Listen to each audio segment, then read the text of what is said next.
Ladies and gentlemen, the UN, begun as a moral force, has become a moral farce. So when it comes to Israel at the UN, you'd probably think nothing will ever change, right? Well, think again. You see, everything will change, and a lot sooner than you think. When I'm president, believe me, I will veto any attempt by the UN to impose its will on the Jewish state. It will be vetoed 100%. When I become president, the days of treating Israel like a second-class citizen will end on day one.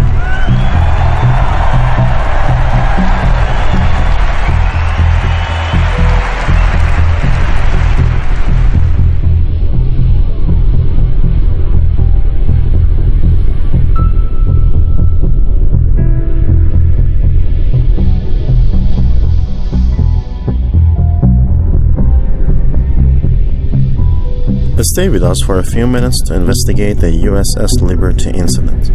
The USS Liberty warship, Liberty, which was a cargo vessel during the Second World War, was converted into a spy vessel by the top-secret U.S. National Security Agency and was equipped with the most advanced electronic, eavesdropping, tracing, and signal transmission equipment.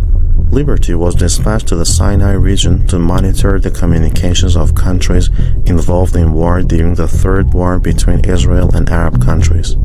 On June 8, 1988, at 8 a.m., 8 Israeli spy planes flew over Liberty, upon which a large-scale flag of the United States was flying.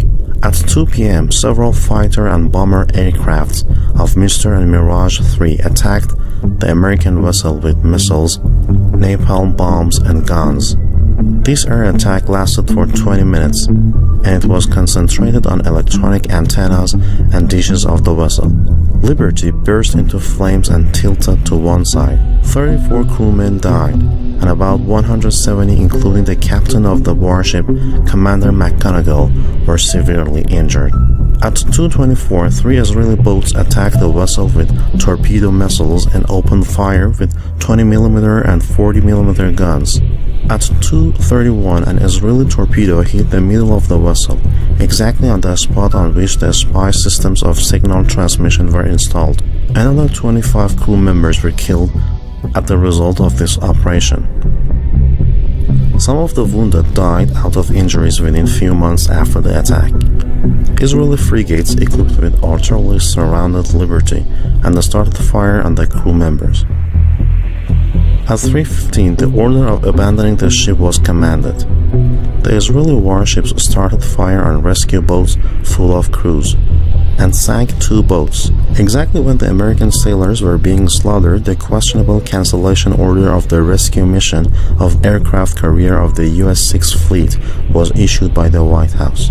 The helicopter of the U.S. Navy landing on Liberty warship after the attack of Israel. 34 American sailors were killed in this attack. Out of 294 crew members of the warship, 174 were injured. This casualty was the highest casualty of the American Navy after the Second World War. Less than an hour after the attack, Israel declared to Washington that her forces had committed a tragic mistake. Was it Israel's interest that caused them to bomb and kill 37 innocent Americans on the Liberty? It was a terrible tragedy, and that's what happens when a spy ship spies. Terrible. Moshe Dayan issued the order of attacking the Liberty while knowing about the identity of the American warship. Unlike other similar incidents like the attack of North Korea to Pueblo's spy ship, an intentional attack of Iraq to the USS Stark, the bombardment of the USS Cole in Aden, and the mid-air collision of the USA and China, the attack on Liberty was immediately overlooked by the then President Lyndon Johnson and Robert McNamara, the Secretary of Defense. The White House and the Congress accepted the justification of Israel without any hesitation and left the case unsolved. Later, Israel paid a $6 million indemnification to the USA. According to reports, 2 of the Israeli pilots who refused to attack the Liberty were sentenced to 18 years of imprisonment. They hit a spot of Israel's submarine torpedoes on the Liberty hull. This warship was equipped with the most advanced technology of signal transmission and was worth $40 million. But there was 821 holes on its hull after the attack, and it was so much damaged that could not be used on operational missions, and her scraps were sold $100,000 in 1970. I represent the USS Liberty Veterans Association, the LVA. I am the LVA's current president. Our mission statement states that we strive to have the truth told to the American public about the Israeli attack. That is, the attack was brutally deliberate. I'm not critical towards the American public, as they have been deceived by our government, Israel, and the media, which is influenced and controlled by Israeli supporters. To wit, the laws have been broken or thwarted to maintain our relationship with Israel, and I'll provide you with details as I know them. It is my contention that by investigating the Liberty story, a very sinister historical blight becomes defined. I pray America has the guts to look inwardly and take the right steps to correct not only the Liberty injustices, but also become acutely aware of Israelis' actions, past, present, and future, against humanity in Palestine. The GTR-5 sign and the flag of the USA were clearly recognizable. On June 8, 1967, a reconnaissance aircraft of Israel's fleet reported that a U.S. Sea Force cargo vessel had been spotted just outside radar network of Israel's shore defenses with a sign of GTR-5 on its hull. The bodies of victims on the deck of Liberty. Both Israel and the USA remained silent about the details of this incident.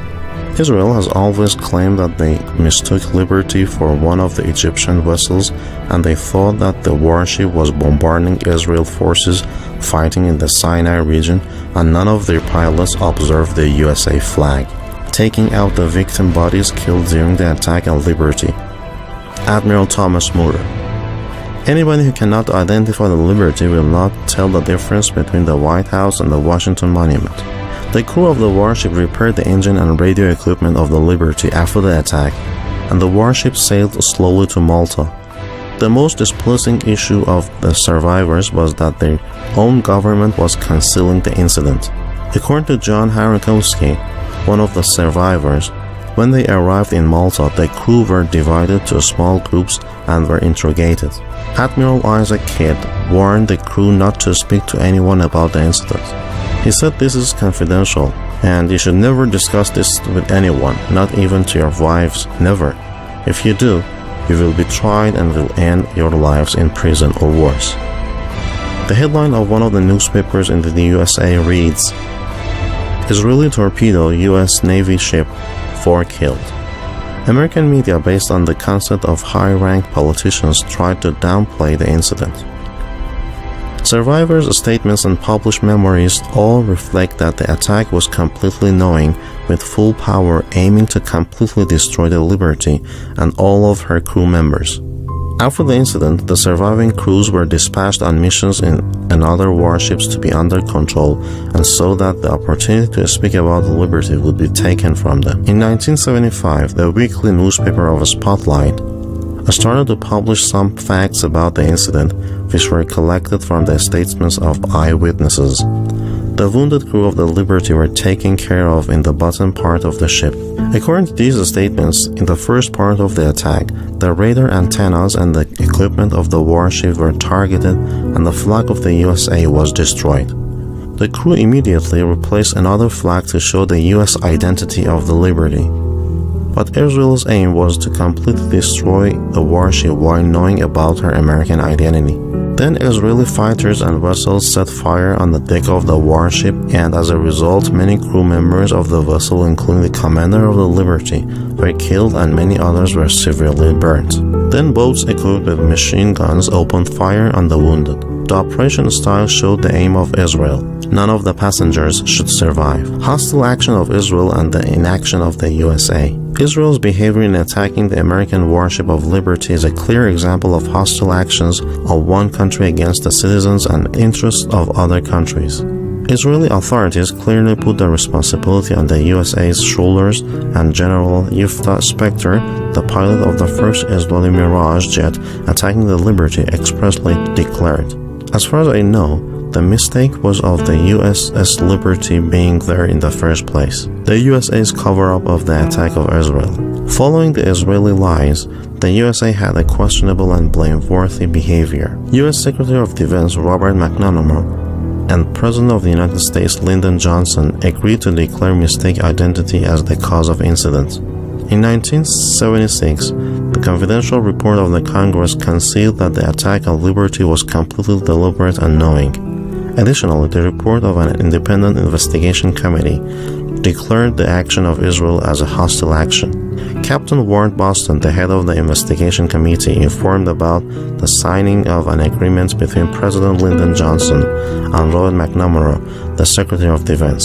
According to this deed, it was decided that the conclusion of the report of Sea Force be designed in such a way that despite all present documents and evidence which suggested that the attack was deliberate, the attack be declared as a result of mistaken identity. A project to cover up Israel's war crime. The third probable target of this action was to cover up other crimes of Israel. Concurrent with this attack, Ariel Sharon was busy in slaughtering thousands of Egyptian and Palestinian war prisoners and burying their bodies in the Sinai region. Israeli commanders confessed to this crime many years later. The attack on Liberty would divert the attentions from this massacre from one hand, and on the other hand, would remove the possibility that the radio signals would be traced by the Liberty, and the criminal action of Israel in slaughtering Egyptians and Palestinians would not be disclosed. Based on unconfirmed reports, the $40 million warship of Liberty was eavesdropping and spying about the slaughter of the Egyptian war prisoners by Israelis. Finally, the case of the Liberty was closed without any independent investigation or examination of the real causes of the attack, persecution or punishment of the perpetrators, and with many uncertainties and unanswered questions. To prove this claim once more that the USA is under the Zionist control and they rule over its fundamental structures of power. 100%. They've been our most reliable. It's our true friend over there, and we're going to protect Israel 100%. The opinion of the Supreme Leader of Iran. The Supreme Leader of Iran, the material and immaterial expense which is imposed on the government and people of America by the Zionist regime is staggering. The Supreme Leader of Iran refers to the expense and disasters which were imposed by the global Zionism and its illegitimate offspring, that is Israel. This is completely exact and based on historical facts. Incidents like the attack on the Liberty, nuclear theft, the assassination of John F. Kennedy, 9/11, and similar incidents are some of the most important tragedies which the Zionists inflicted on the American people. سردمداران سیاسی مدعی حقوق بشر نیز چشم بر این همه جنایت بسته و بدون شرم و پروا از اون رژیم فاجعه آفرین حمایت کرده و در نقش وکیل مدافع آن ظاهر می شود. در اینجا مایلم پندی خیرخواهانه به سیاستمداران آمریکایی که تاکنون همواره به عنوان مدافع و پشتیبان رژیم صهیونیستی در صحنه حاضر شده اند بدهم. این رژیم تاکنون برای شما دردسرهای بیشمار داشته است. چهره شما را در میان ملت‌های منطقه منفور و شما را در چشم آنان شریک جنایات صهیونیست‌های غاصب معرفی کرده است. هزینه‌های مادی و معنوی که در طول سال‌های متمادی از این رهگذر به دولت و ملت آمریکا تحمیل شده است سرسام‌آور است و احتمالاً در آینده اگر همین روش ادامه یابد هزینه‌های شما سنگین‌تر هم خواهد شد.